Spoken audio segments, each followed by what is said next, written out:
spend more time in the band room than on the football field? Do you want to keep playing your instrument in college? Do you want to become an accountant, but you still want music to be a meaningful part of your life? Do you know how to get into the school of your dreams? You've come to the right place. My name's Willem Koch, and I'm a professional trombone player. I play in a band called the Westerlies, but before that, I was just like you, back in high school, trying to sort through everything and figure out what I wanted to do with my life. Where was I gonna end up after graduation? I went to a small conservatory in New York City called the Manhattan School of Music, and I studied classical trombone and jazz trombone. And then I ended up going on to grad school to get my master's degree at the New School.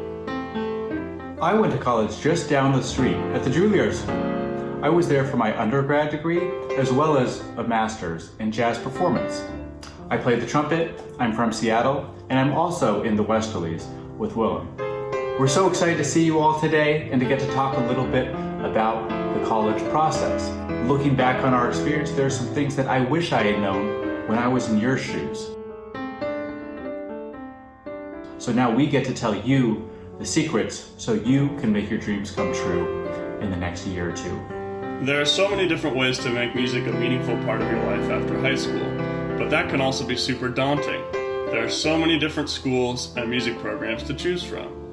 Lucky for you, we've made it simple and easy by breaking down the entire process into a step-by-step timeline. The first step is research. You want to start the process about 8 to 12 months out from your audition date. And how are you going to know when the audition date is? The very first step is to research the schools and music programs that are interesting to you. You might be wondering, what kind of program is right for me? What kind of program am I looking for? Is it a conservatory, a university, a liberal arts college, perhaps a community college? Music can play a rewarding role in your college experience in so many different ways, whether you intend to pursue it as a profession or not. So you want to look up different options, perhaps local in your area or perhaps national, maybe even international, to figure out all the different ways one can study music after high school. For me, I was in a conservatory, which meant I was studying music all the time. All my classes were music and my degree was in music. Other friends of mine went to universities. They took classes as regular academic classes in a larger school setting. Some of them majored in music as well. Some of them minored in music or were able to do it on the side in recreational bands, big bands, small ensembles, great music programs all over in universities. Many liberal arts colleges also have excellent music teachers and great programs. And community colleges offer music as well. So there are a number of different ways you can pursue music after high school. You want to look at what are all the different ways and what feels right for me based on what I want to do over the next 2 or 4 years. One of the most important factors in deciding where you want to go to college is who the teachers are. It's super important to look up the faculty at the schools you're researching, especially your private teacher, because that's the person with whom you'll spend the most time and who will be giving you direct instruction on your instrument. Take a moment to write them an email. You'll usually be able to find it on the university or conservatory or college's website. And you can ask them relevant questions about the program and maybe even take a lesson with them before your audition date. The next thing to look at is the ensemble and course offerings. Does the school have ensembles that play the style of music that you're interested in? Do you want to play in big band?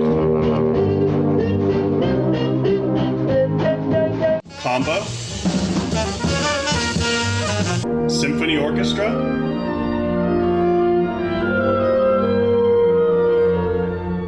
A ska band? An a cappella group? A rockabilly band? A punkabilly band? A psychobilly band? A gothabilly band? Or maybe just a simple drum circle on the quad. It's also important to look at the course offerings. If you're someone who's super academically inclined, a conservatory might not be the right choice for you. You might want to look at who are the current students at any given school right now, and are there any recent alumni that you've heard of, or perhaps you know. You know, one of the wonderful things about Seattle JazzED is we have a wide network of musicians who have gone to almost any school I can think of off the top of my head. We would love to get you in touch with perhaps students who are there right now who can tell you a little bit about what that experience is like on the ground, or recent alumni who have gone through these programs and can share with you the strengths, the weaknesses, whatever their experiences and personal take on all these different programs are. The more you know, the more informed you are before you make these decisions, the better off you'll be once it comes to the first day of school of college. So please get in touch with us at this email address, and we'd be happy to put you in touch with a current student or a recent alum from any of the schools you're looking at. We say this every year at the JazzED College Fair, and no one ever takes us up on it. You could be the first. We could get you in touch with someone who's gone through one of these programs who can offer you an honest take of what the experience is really like.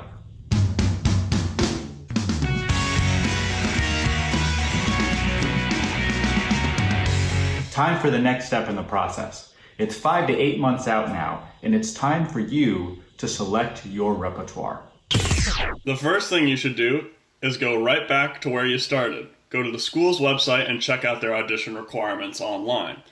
It's super important that you follow the instructions to a T, because you don't want to give the audition committee any reason to disqualify you. Select pieces that are comfortably challenging for you, but well within your reach. This is an opportunity for you to show yourself and your playing at your best. It's much better to nail a piece that's easy rather than try to struggle and fail at a piece that's complicated and flashy. In other words, go for consistency over showmanship. Strive for variety in your repertoire to highlight diverse aspects of your musicianship. Select some things that are high, And low. loud, Soft. fast, And slow. Various styles like swing, ballads, bebop, Latin jazz, etc. can all be used to increase your variety, increase the diversity of the music that you're presenting to give a stronger audition program. Before you select your repertoire, be sure to research the audition requirements for every single school to which you plan to apply. It's important to select pieces that meet the audition requirements for multiple schools to lessen the amount of repertoire that you have to practice and prepare. Senior year is hard enough. Make it easy on yourself. Pick a few songs that you can use for many schools' auditions, and then you can really invest the time you need to get as comfortable with them as you need to.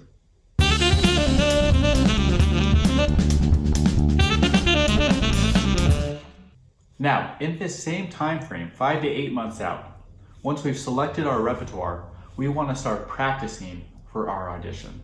Consistency is key. It's better to practice 20 minutes a day than 7 hours a day, one day, and then take 5 days off the rest of the week. Practice slowly. Be sure you can nail your repertoire with a consistency at a slow tempo before increasing the tempo to the tempo you might want to play it at on audition day itself. Record yourself often. When I was practicing for my college auditions, I recorded myself every single day.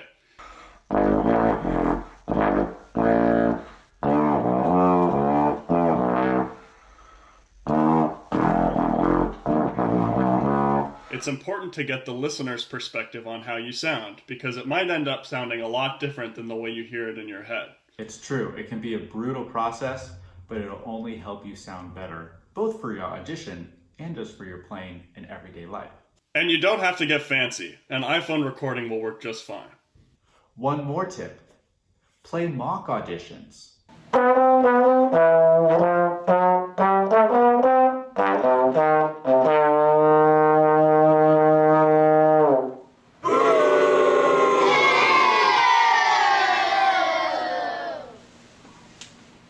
For friends, family, teachers, mentors, classmates, maybe even your dog, anyone who will listen.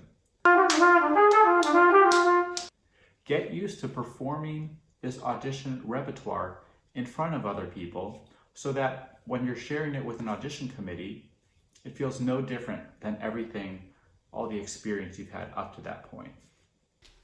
Practice the art of performing. Be sure to take a moment to play through your audition repertoire from start to finish without stopping, even if you make a mistake. This will help simulate the feeling of actually giving a performance or an audition, rather than just practicing your repertoire alone in your room. Believe it or not, sometimes even Willem makes mistakes. But he keeps going, and sometimes I'm none the wiser.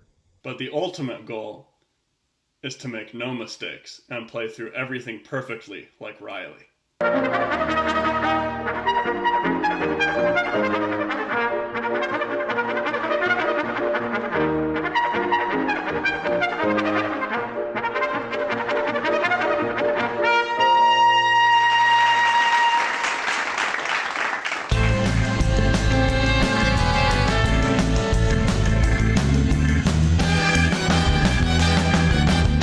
Now we're 4 to 6 months out, and it's time for you to record your pre-screening auditions, to submit your application, and maybe even submit your audition. Now, we're living in unprecedented times. COVID has caused some schools to cancel their live auditions and just accept taped auditions. Other schools may still plan on hosting live auditions, or they just don't know yet what's going to happen in the spring. Whatever the case, the more informed you are, the more research you do, the better prepared you'll be.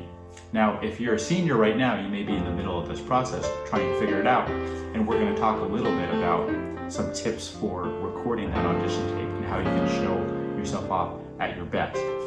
Now, maybe if you're a junior or if you're a sophomore, I hope the world will be a little bit more back to normal, and we can talk through some tips for the normal live audition as well as how to record ourselves at our best. But step number 1, don't forget to apply to the school. The audition is not going to get you in alone. You've got to go through the normal application process. Go to the website, figure out what is required, if it's a Common App, if it has its own essays or requirements, things you've got to submit, be on top of the ball, and do your research. Allow yourself ample time to review and revise your application. Now, some programs offer what we call a pre-screening audition. And what that means is they want to hear a sample of you playing some repertoire before they invite you to do a live audition. Now, as I mentioned, right now, some schools are accepting what normally would have been their pre-screening audition as the entire audition. If that's the case, the same tips and tricks for recording a good pre-screening audition apply. Even if it is a recorded audition, you want to treat your recording session just as carefully as you would your live audition. Your recording doesn't need to be professional quality. It should simply be high enough quality to showcase your best musicianship. Don't break the bank on studio time in a professional recording studio. There are a variety of handheld recording devices available for a pretty reasonable price. An iPhone or computer recording will work, just be sure that you can be heard clearly.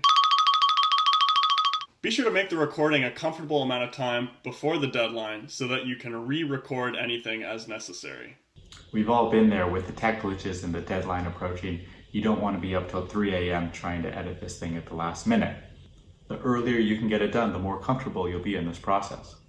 And as Willem mentioned before, read the guidelines and requirements carefully. The worst thing that could happen would be for you to put all this effort into your audition recording and then go back and realize you missed something, or they were asking you to play a song slightly differently than however you interpreted it when you made your recording.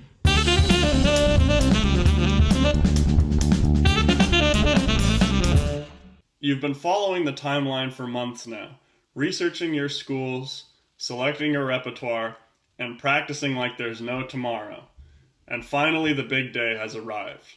Maybe it's a live audition, or maybe it's a recording session for your pre-recorded audition. Now we're going to walk you through how to prepare for the big day itself. Step number 1, treat yourself well. Take care of yourself. Get plenty of sleep the night before. Wake up in the morning, eat a good breakfast, stay hydrated throughout the day. Your health is important. Be sure that you drink water throughout the day, both the day of the audition and the day before. This will prevent you from getting dry mouth in the audition room. Allow ample time for a good warm-up before it's time to audition. If this is a live audition, it could mean taking time to warm up at home. Sometimes the warm-up time they give you at a college isn't enough time to really warm up your body and warm up your instrument for the task at hand. Or if you're doing a recording, take the time you need so that once it's time to press record, you really feel ready for the moment. Dress conservatively and comfortably. And show up early. You don't want to be in a rush on audition day. Give yourself ample time to record if you're scheduling your recording session. Or if you're arriving at a college or university or conservatory, show up early. You never know what sort of travel obstacles you might run into, maybe subway delays, maybe a traffic jam, especially if you're in an unfamiliar city. You don't want that to be getting in your way on audition day. Now, once you arrive, you'll likely check in at a welcome desk. You'll be shown to a waiting area and then eventually to a warm-up room. But since you've already did your quality warm-up before you got there, you can use this time to really get in the zone, take some deep breaths.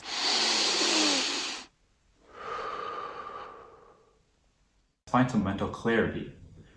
One of the mistakes that I've made before that I wish I could go back and reverse is wearing myself out, playing over and over and over again my audition repertoire in that warm-up room. By the time you get to the audition itself, you're spent. Maybe your chops are dead, maybe just your mental exhaustion from going through all the material up to that point has worn you down. So don't spoil it, just get in the zone. Remember that the panel sees you before they hear you. Be sure to offer a confident greeting and a friendly smile. Not only does this put the panel at ease, but if you're feeling nervous, it'll put you at ease as well. Be confident, but not cocky. You want to be open to input and feedback. After all, the judges, whoever's at the audition, they're looking for a student with potential, not a finished product. So be ready to try some new things. They may throw a challenge your way just to see how you adapt, how you learn, and to see how you treat a situation with a bit of humility and eagerness to learn. And please, please, please remember to breathe. Slow, relaxed, deep breaths. Let it be natural. We all get nervous, and when we get nervous, our heart rate increases.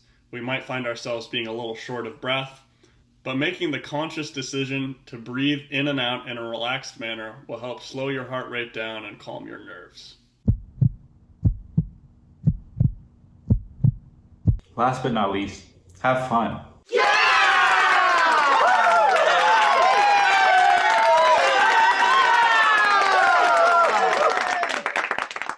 You're playing music after all. This isn't life or death, high stakes, tightrope walking. You're playing music. This is the thing that gives us joy. This is the thing that gives the world joy. You're there to show what you're all about, to express yourself. Don't lose sight of that in the moment. Have some fun with it.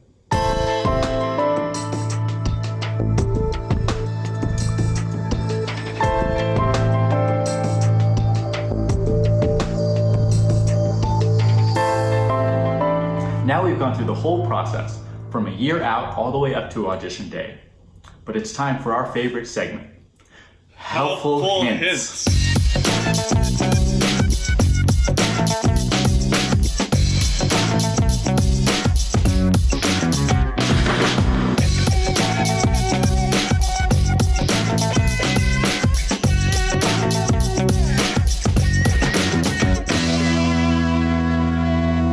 Be sure to check and double check and triple check each school's audition and application requirements. You don't want to give the school any reason to disqualify your application or audition. Follow the instructions exactly as written. Be aware of the application deadlines well in advance. You don't want any of these dates sneaking up on you in the calendar and catching you off guard. And remember, the schools are looking for potential, not a finished product. They don't expect you to be a world-class virtuoso at age 18. So just come with an open mind, an open heart, and a willingness to learn and engage with the teachers. Take the pressure off. You've been preparing for this day for months, so even what you may think is a bad audition or an off day will still reveal all the hard work and dedication you put in up to this point. The audition panel will definitely know the difference between a great musician who might be having an off day versus a musician who's showing up entirely unprepared. Cost is always a concern. Don't be afraid to advocate for yourself. After your audition, you may receive an offer of admission. That may come along with an offer of financial aid, or it may not. But whatever the first offer is, don't be afraid to advocate for yourself and see what other resources may be available. You could talk to other current students of the program to learn more about other scholarships they might have. You could talk to whomever your private teacher might be. They may be able to go to the Office of Financial Aid and advocate for you to make sure there's a place for you in the program in a financial situation that works for you and your family. Remember to be friendly to your fellow audition candidates. You're all in it together, and who knows, you might end up in school with them for a few years, or dare I say, in a band with them for a few decades. Thanks for listening to our college application and audition timeline. Now, we're here live to answer any questions that you may have about anything we've covered so far or anything we didn't cover that you're curious about. So, please welcome Willem and Koch.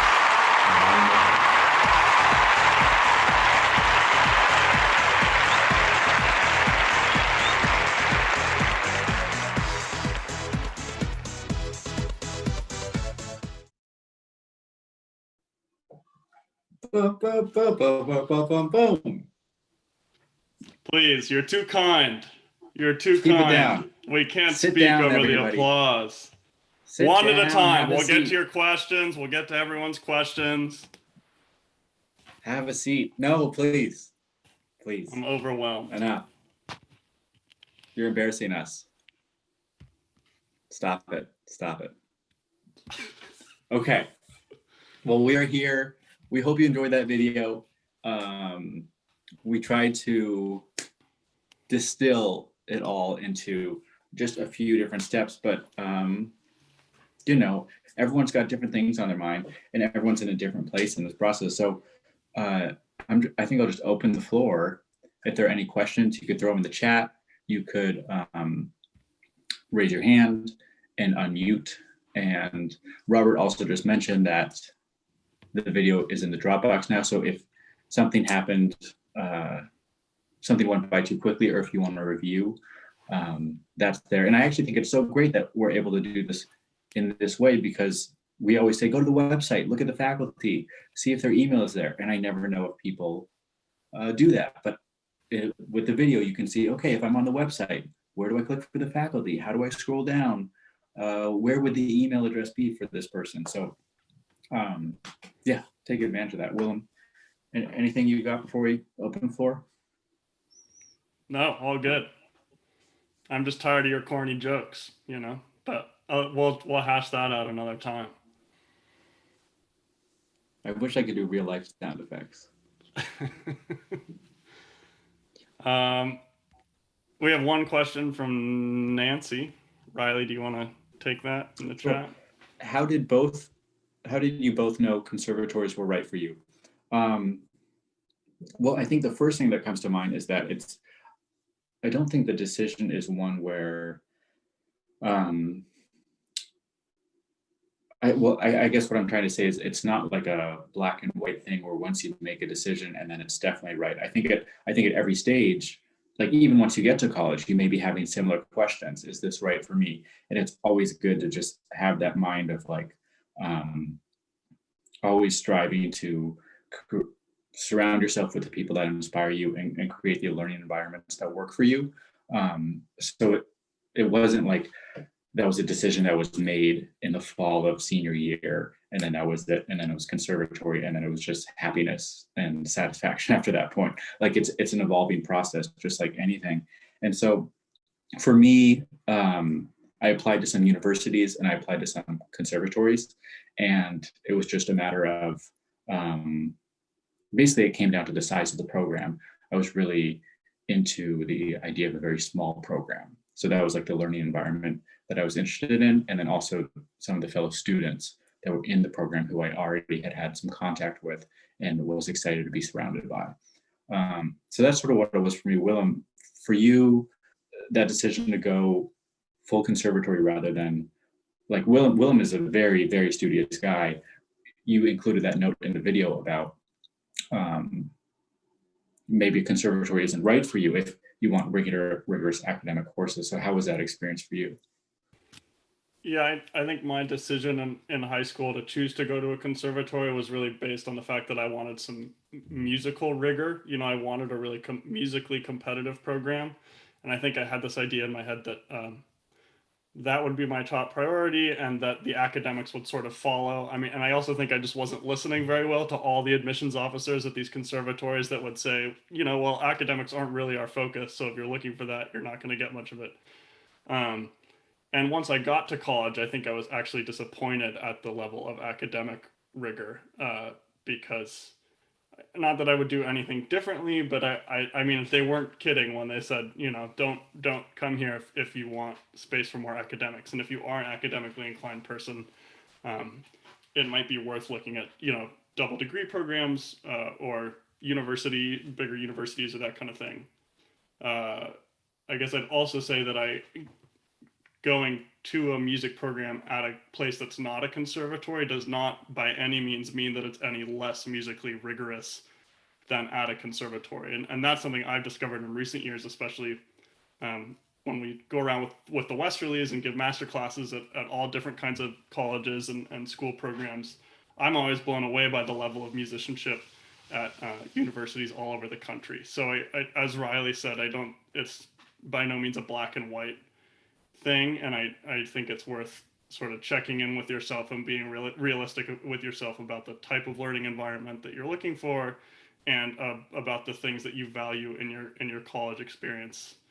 And if those things are beyond the practice room and the ensembles, it's totally worth looking into all these different kinds of program offerings. I just want to, Willem just said it, but it just resonated with me, so I want to say it again. I think when I was in high school, I had this perception, which I think was a misconception, that like seriousness of music was like conservatory most serious, then university, then liberal arts college, then community college, and then other programs. And then that thing has sort of been flipped up on its head for me in terms of both as in my experience in school and as a teacher going into different schools. It's really not as much about how serious is the music education at this program based on the type of school. It's really just about what is the learning environment, what's the size of the program, who is your teacher, who are the other students, what are the ensembles. Absolutely. Should we do another question? Sure. Next question in the chat. Willem, would you recommend playing solo or using a backing track for your choice pieces? That is definitely a question that's a school by school consideration. And in the video, when we said follow the guidelines to a T, you want to be careful about that. Speaking from my own experience, I misread the guidelines at one school to which I applied and confused it with another school. In my case, when I first applied, I transferred into the jazz program at the school I was in. So I did do a jazz audition there, but my initial round of auditions was for classical programs. And one of the schools I applied to did not require an accompanist. I could just play by myself. And then the one school did, and I got a rehearsal with the accompanist. And then this other school, I thought I didn't need an accompanist, and I showed up. And 15 minutes before the audition, I realized accompanists were required, and you could use an accompanist that they provided for you.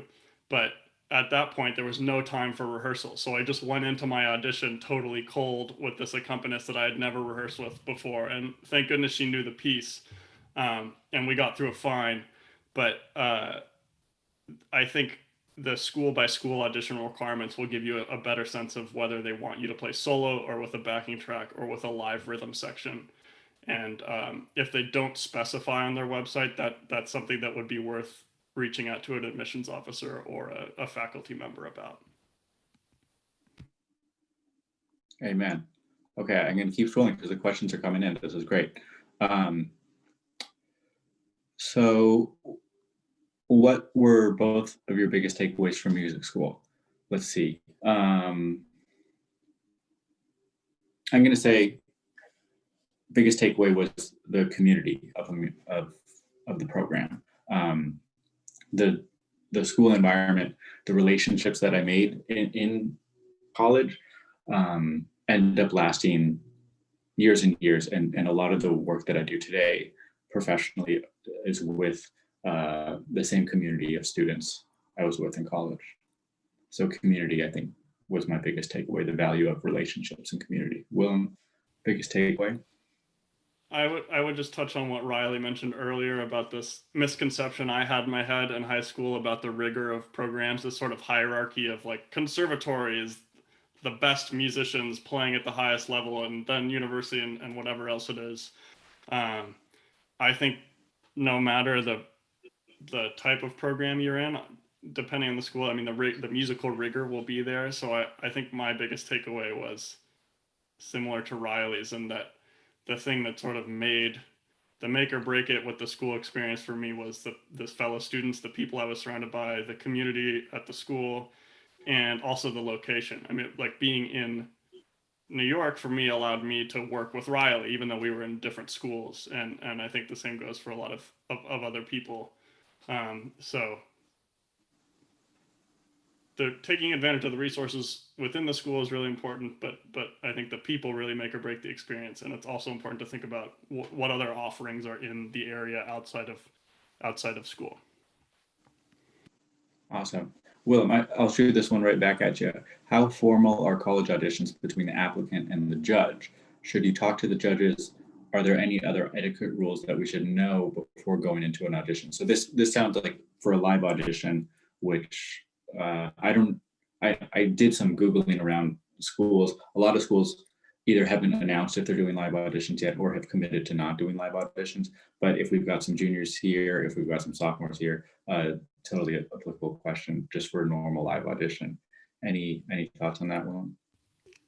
Again, that depends on the school. I mean, one audition that I played was just me and one private teacher. And it was more like a private lesson. We worked together, for 20 minutes, and he sort of walked me through my audition repertoire and had me try a few different things. And then on the flip side, there were auditions where I would come in and play for a panel of 5 or 6 people, and it would be a lot more formal. I think the same etiquette goes for either situation. You want to be friendly and courteous and be yourself as far as how you are as a student, because oftentimes they will throw an unexpected challenge your way. So just be ready to be malleable and flexible with what they throw at you, and be friendly. Don't be overly casual, but also you don't need to. I mean, it's like a job interview, basically. I would say. I don't know if you have a different perspective, Riley. Yeah, I think similarly, but the one difference is that at the end of the day, this is about you, and this is about your future, your investment of time, of money. So there's a flip side to it as well, where it's like, whatever impression you get, like you should be yourself. And if the whole vibe is like so formal that you're like, oh, this is like so stiff, this room is not for me, these teachers are not for me, that's useful information. Or if you come in like all prepared and the vibe is so sort of casual that you're like, what's going on? I don't want to pay this much money that I've saved up to go, be with in this environment. That's information, like it's all useful information, but also, at the end of the day, you're sort of like, you're in the customer role in that you get to choose where you want to invest these years of your life and this learning.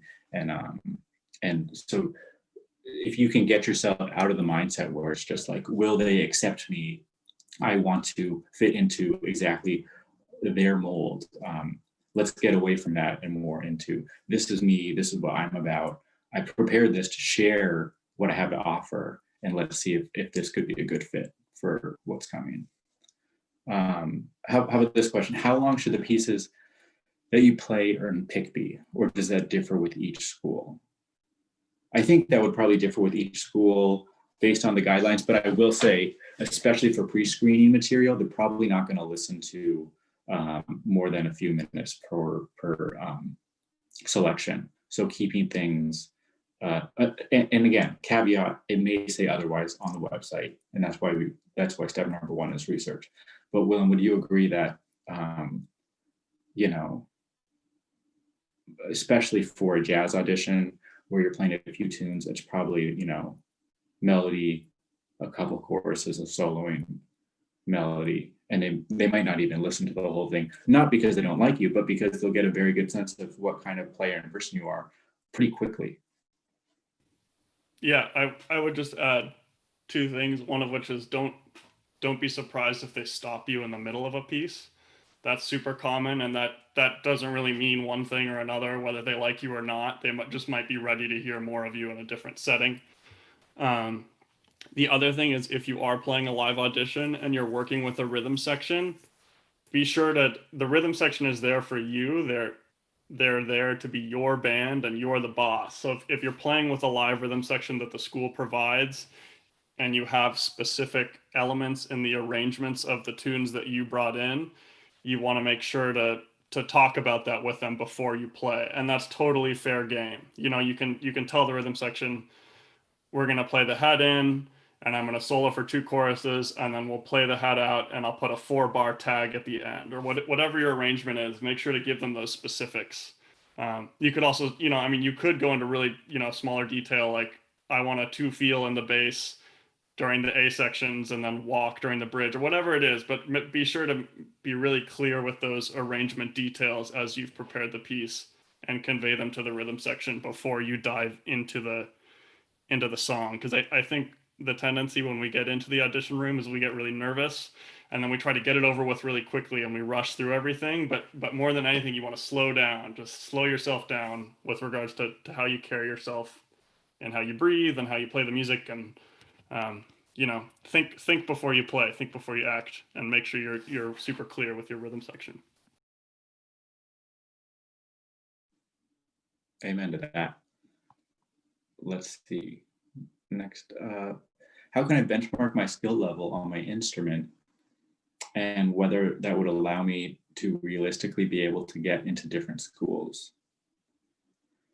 That's a good question. I mean, I think it could be super helpful to have conversations with whomever your teachers are, whether they be private teachers and or band directors at your school or educators at JazzED.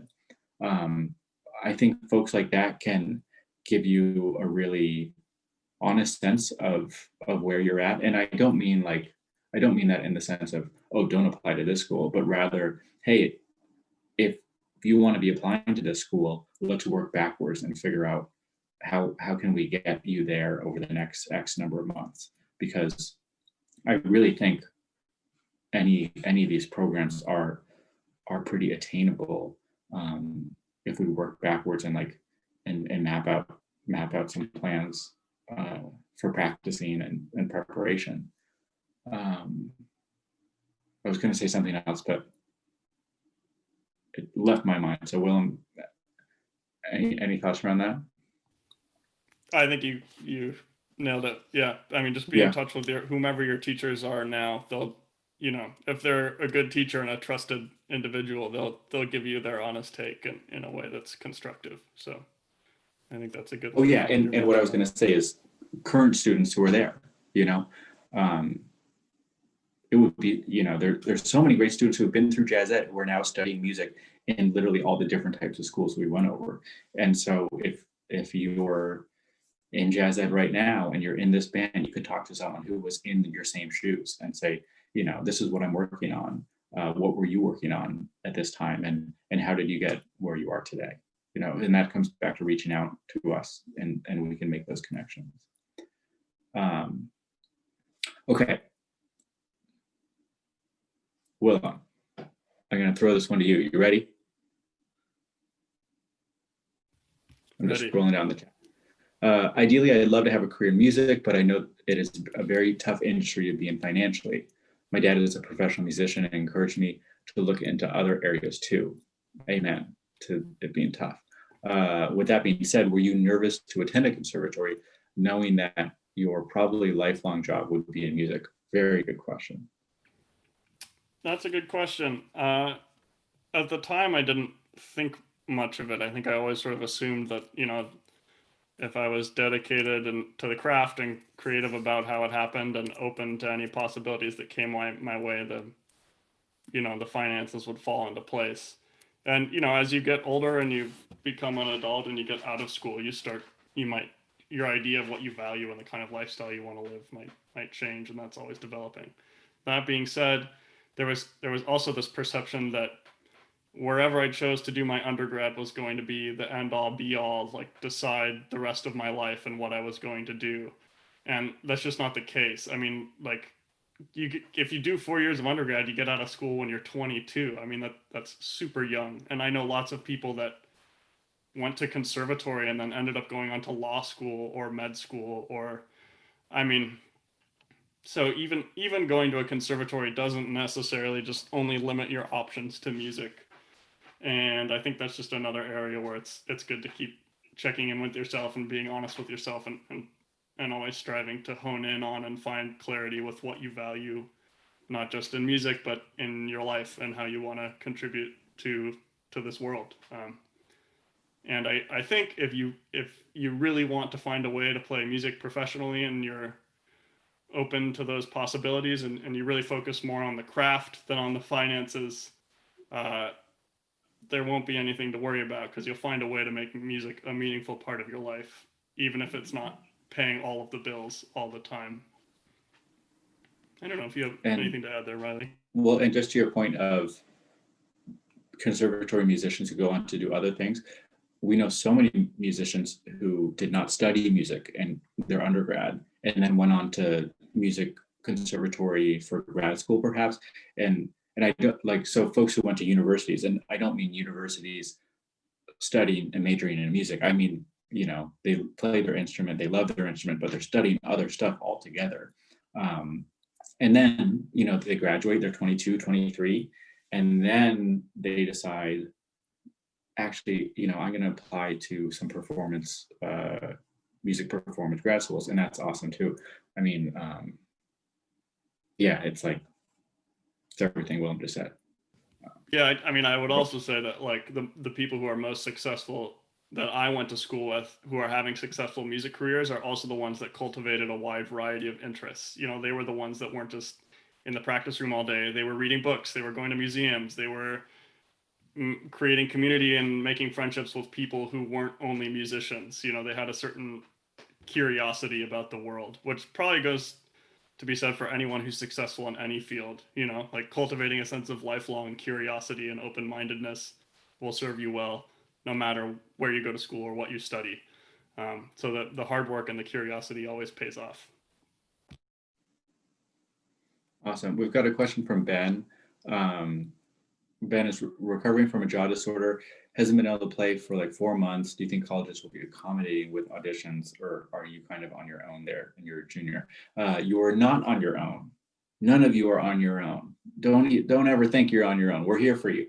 I think that's an awesome situation where, well, having the jaw thing is not awesome. I'm sorry that you're going through that. But what I mean to say is this is a great opportunity to get in touch with people where you want to go. So if you have an idea of, where you'd like to end up and what sort of music you've been working on up to this point, this is a great opportunity to think about who might the private teachers you want to study with be, and get in touch with them. Because if you have a relationship with a private teacher, maybe you have a lesson over Skype, maybe you have a conversation with them where you can share with them everything you've been working on and what you're so excited about and why you would want to go to that school and study with them.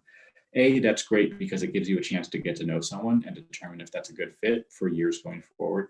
And B, it's totally to your advantage where when it comes time months down the road for an audition, they know who you are, and they might, there might be someone else who plays an amazing audition, but they have no idea this person from another person, and then they've got someone like you who has demonstrated all these wonderful traits of what being a student is all about. And who are they going to choose in that situation? They would totally go with someone like you because that's a relationship that they want to invest in. So I think communication is just like the most valuable thing above all here. Willem, what do you think? Yeah, I agree. I mean, I think if you cultivate a relationship with the teachers now and you explain your situation, that'll work to your advantage, and that'll give you an idea of how open they would be, like whether it would be worth your time to apply to that school. Because if they're just looking to, in like some kind of high level cutthroat program where they only care about how, virtuosically you can play, that's probably not a good fit for you when you're going through an embouchure change or a jaw issue or whatever it is, because you want someone who can work with you through that, not someone who's going to just like throw you by the wayside as soon as you're not able to fill out one of their ensembles or whatever it is. And to that point, our former bandmate was a trumpet player, and he underwent an entire embouchure change his like sophomore or junior year of college, and he had a really excellent private teacher who cared about him and walked him through the whole process. But I mean, that's where cultivating a relationship with the teachers really comes into play, is you want to be sure that you'll be taken care of when you get to school. Absolutely. Okay, Willem, what do you think? What are some specific musical or technical things you need to be do when auditioning, like scales, sight reading, etc.? We all heard your practice tapes from when you were preparing. Walk us behind the scenes. What was going through your mind when you were in that Billy's bounce? Was that 16 VB? Yeah, that was like 24 VB, way downstairs. That's where you want to look at the audition requirements as like the earlier you check out the schools and do your research and look at your audition requirements, the better, because some of them do require major and minor scales. I would say almost every school will ask you to sight read. That's pretty common. So be prepared for that. But that's Willem, how do you prepare for sight reading? You don't know what's going to be in front of you. Right. The way I used to practice sight reading is I would, get an etude book or whatever, wherever I can find sheet music. Oftentimes who knows what they'll throw at you, but I would just flip to a random page in the book and put on a metronome and play through a piece of music I'd never seen before, without stopping. And that was the key, is that if I made a mistake, I wouldn't allow myself to stop and try to go back and fix it and make it sound right. I would really try to play from point A to point B. And I think when they're looking at your sight reading ability, that's the thing they're probably most concerned with, is your rhythmic accuracy and your ability to like stay within the form of the piece and get through it in a way that's musically cohesive, even if you miss a pitch or a note here or there. So I think put on the metronome, flip to a random page in one of your music books and play through it. And just, even 5 minutes a day of doing that will give you big results in the long term. And Will mentioned when you're playing a live audition with a live rhythm section, taking a moment to go over whatever the song is going to be with them. It's great to do a similar thing with yourself for sight reading. So no matter what's in front of you, even if you think I've got this, when you see it, take a moment to take some deep breaths and just go through the checklist. What's the key signature? What's the time signature? Look through the whole thing.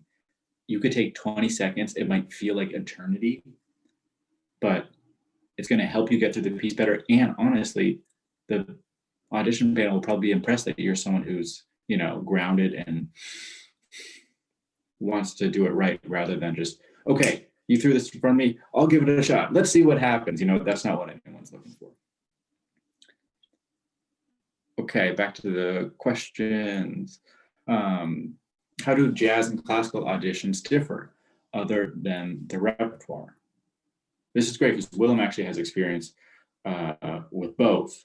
I only have experience with jazz. So Willem, you've seen two sides of the coin. There isn't that much of a difference. I mean, I think a lot of these principles apply for both. Like when I was talking about giving your rhythm section the arrangement, you want to do the same thing for your piano accompanist in a solo classical piece. Like if you can schedule a rehearsal with them the day before, that's awesome. But if you can't, before you play through the piece with them in the audition room, say, I slow down a little bit here, I'm rubato here, we'll pick up the pace here.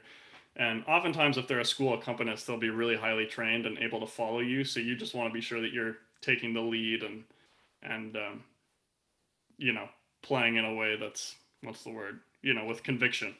Um, Other than that, it's really similar. Usually, they'll ask you to play through. You usually get to select the first piece that you play when you walk in the room. That's up to you.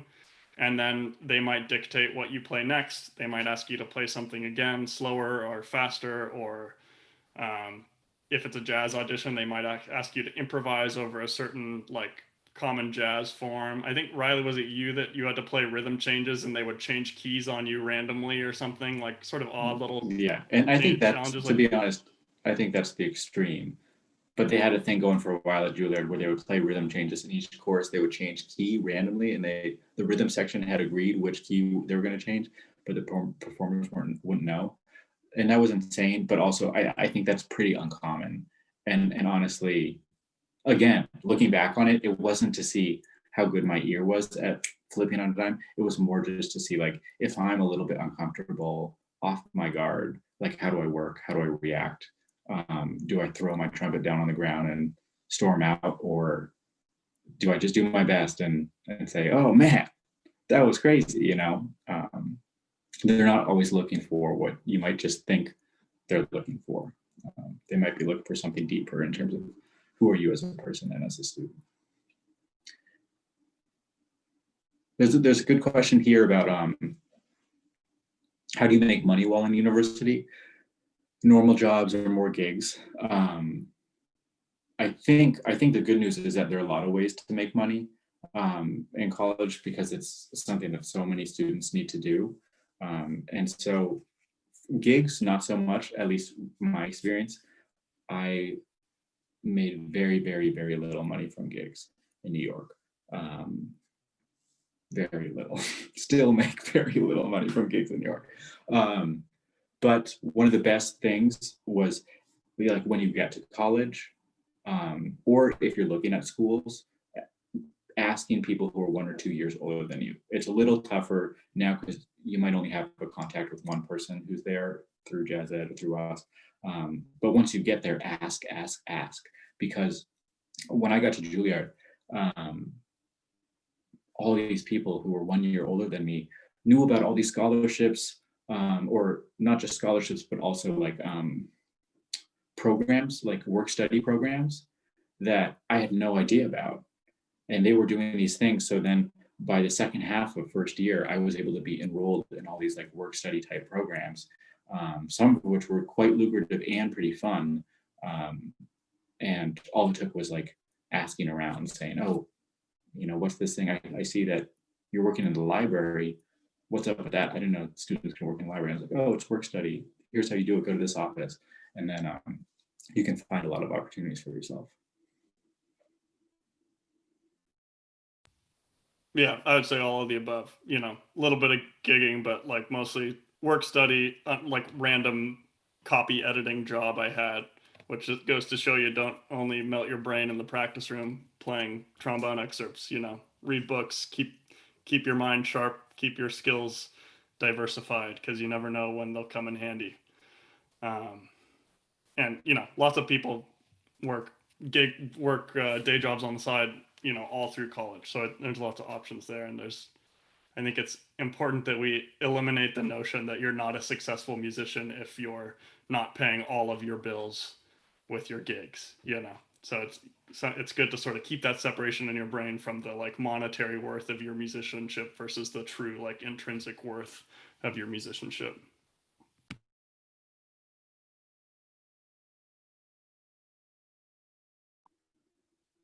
Okay, there's a question here. Does JazzED have resources for classical auditions or just jazz auditions? If so, where can those be accessed? I actually don't know in terms of classical audition resources, but I'm sure we could put our heads together and find some resources if there aren't any immediately on hand. What, Willem, do you know? Well, I would say with this timeline, I mean, having been one of the people that put it together, like I was very much thinking about classical auditions too as I put it together. And like I said earlier, there isn't a huge difference between the two types of auditions other than the repertoire.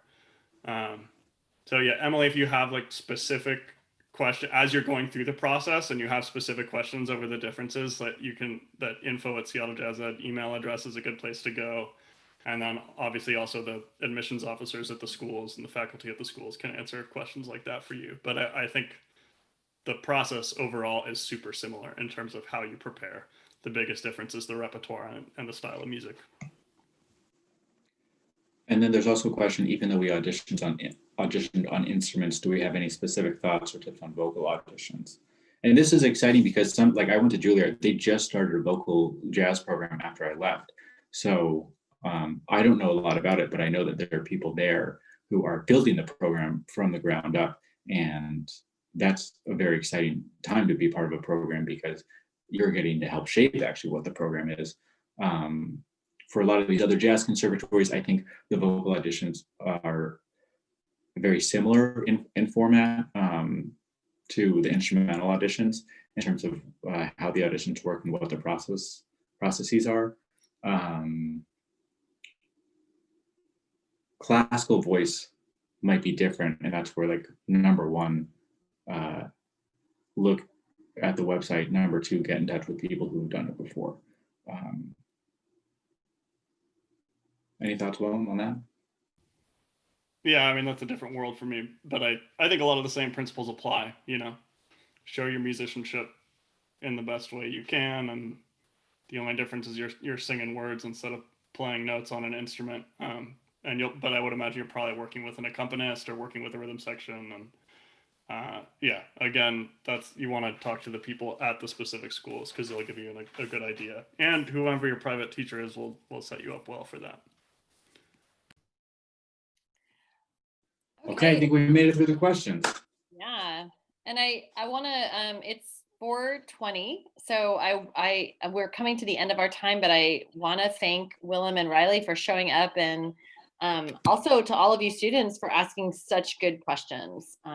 We are here for you, and Willem and Riley, I'm sure will be happy to continue the conversation. We're happy to put you in touch with them if you have any specific questions for either of them. But I want to thank all of you for showing up. Any last words, Willem and Riley, before we close it out? Just don't. You got this. Don't stress it. I remember being so psyched out and neurotic and just like freaked out after my college auditions, and it just like was so not worth the energy spent into fretting about it. You know, like it.